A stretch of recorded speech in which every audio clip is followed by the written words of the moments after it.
Allez, on est en direct donc du marché des producteurs de Pays d'Ops. Je suis avec Martine, les santons de Mamie, et nous sommes en train de discuter de cette passion des santons. Et Martine était en train de me dire que ça lui venait de Bécassines. Et moi, naïvement, de ma génération, je lui parle de Chantal Goya, elle me dit mais qu'est-ce que tu me racontes? C'est beaucoup plus vieux. Pour dire qu'elle est beaucoup plus jeune que moi. 1900, 1920, je crois, à Bécassines.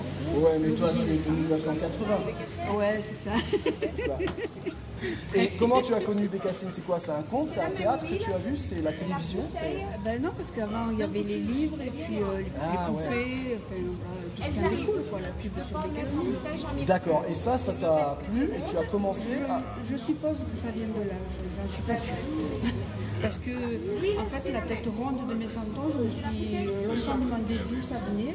Et je pense que ça vient de Bécassines. C'est vrai que maintenant que tu le dis, en effet, voilà. Je vois bien tes santons et en effet, ouais, il y a un air de Bécassines. Voilà, oui.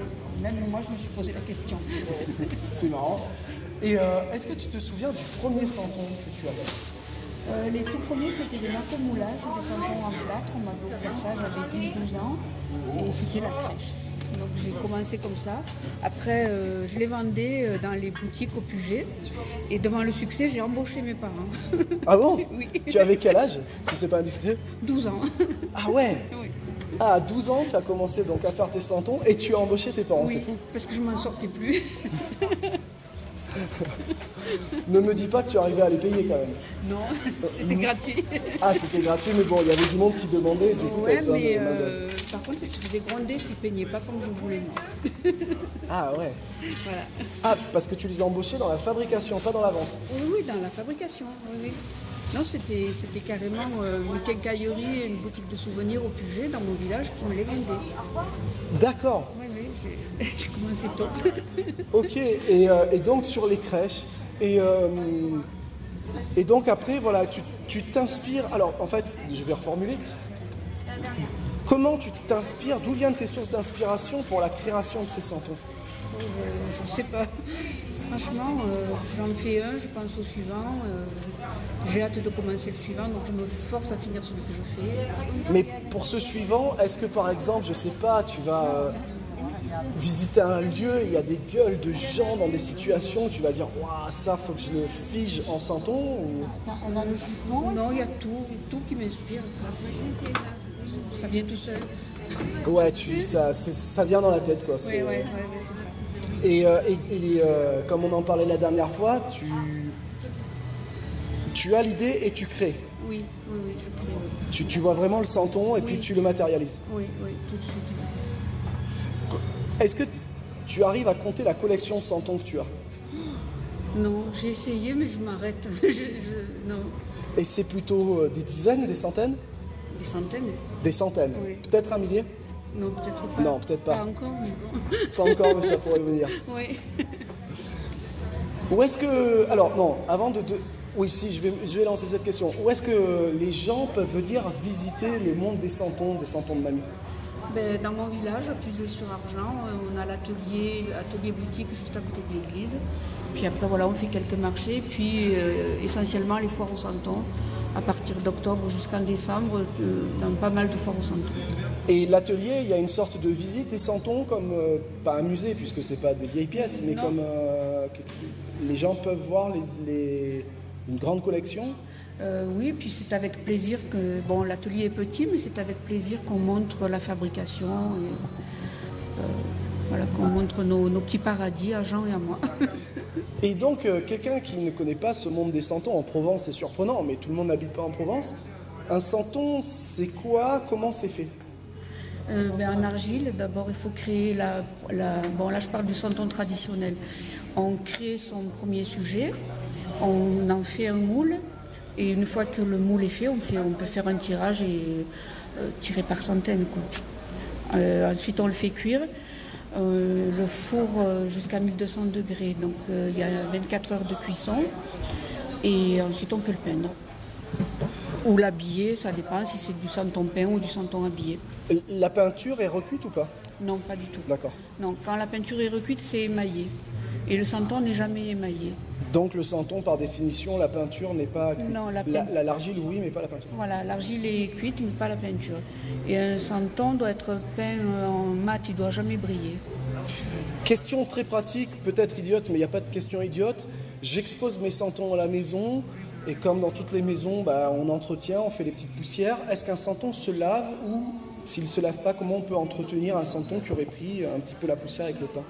Un santon traditionnel peint, vous pouvez le passer sous l'eau, normalement ça ne bouge pas, une peinture acrylique ou une bonne gouache ça ne bouge pas.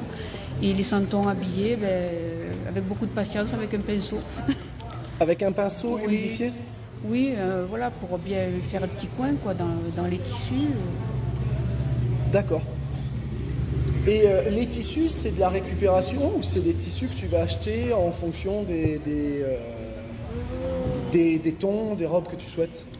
Pour mes santons, j'achète, j'ai des tissus de récup, mais pour les miens, j'achète du tissu de patch pour que le motif soit proportionnel à la taille du santon.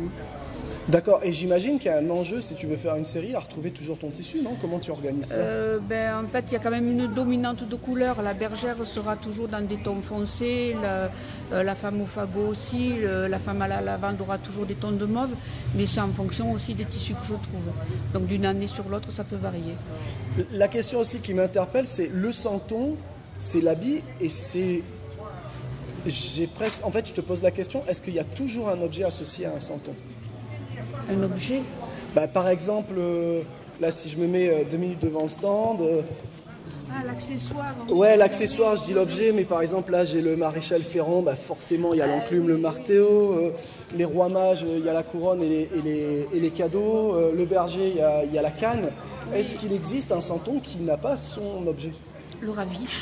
Le ravi? Eh oui, il a les bras en l'air, il est tout ravi, il n'a rien dans les mains. Ah oui, c'est un peu le joyeux chez les Séquoias. Voilà. Et est-ce que c'est le seul ou il y en a d'autres? Qui n'ont rien dans les mains, non, il n'y a que le ravi. Autrement, ils ont tous un accessoire. Et du coup, là, ça me fait poser une autre question. C'est le ravi, tu m'as dit le ravi. Est-ce que le ravi, c'est les santons de mamie ou est-ce que le ravi est un santon qui se décline, et notamment chez les santons de mamie? Non, c'est le santon de la crèche. Chez tous les santonniers, il y a le ravi. Voilà, c'était ça la question. Oui, c'est vraiment... Alors, quels sont les santons, on va dire, les incontournables? Alors, les incontournables, il y a la nativité, bien sûr. L'ange, normalement, c'est l'ange bouffaréo, celui qui souffle. Les rois, 2 ou 3 bergers dans une crèche, avec les moutons, évidemment. Ensuite, la femme au fagot. Et la femme au fagot, c'est lié avec la naissance du petit Jésus? Oui, voilà, c'est tout. En fait, c'est le village provençal qui vient apporter ses présents, quoi.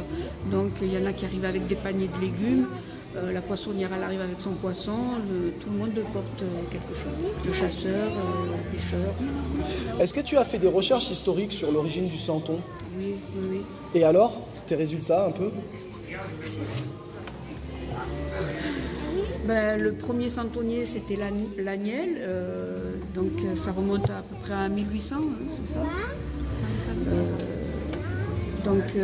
Les crèches ont débuté en Italie. Ensuite, elles ont été interdites en France par l'Église.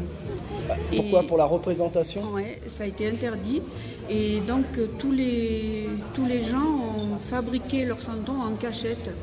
Le soir, chez eux, après le boulot, avec de la mie de pain, avec n'importe quoi. Ils ont fait des crèches et en fait, c'est les santons qui ont gagné, ils ont pris dessus. Incroyable. Donc le santon, quelque part, est un signe de résistance. Oui, voilà, c'est ça. C'est amusant, c'est oui, fou. Oui, c'est fou. C'est ça.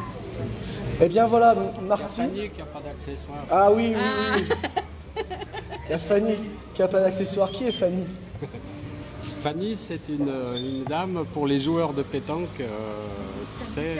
Quand ils perdent 13-0, il faut embrasser le cul de Fanny. Voilà, et donc il y a le santon. Alors certaines Fanny avec culotte et d'autres sans culotte, c'est ça? Exact. Voilà l'atelier Les Santons de Mamie, que je vous invite à découvrir de véritables histoires avec les incontournables, voilà, autour de la naissance du petit Jésus. Jusque-là, avec Fanny, puis les pompiers, puis plein de déclinaisons. Et après, vous pouvez aussi trouver d'autres créations, que ce soit des porte-clés, des porte-serviettes, des petits éléphants comment tu appelles en tissu provençal, voilà. De belles créations. Merci beaucoup les santons de mamie, merci beaucoup pour ce témoignage.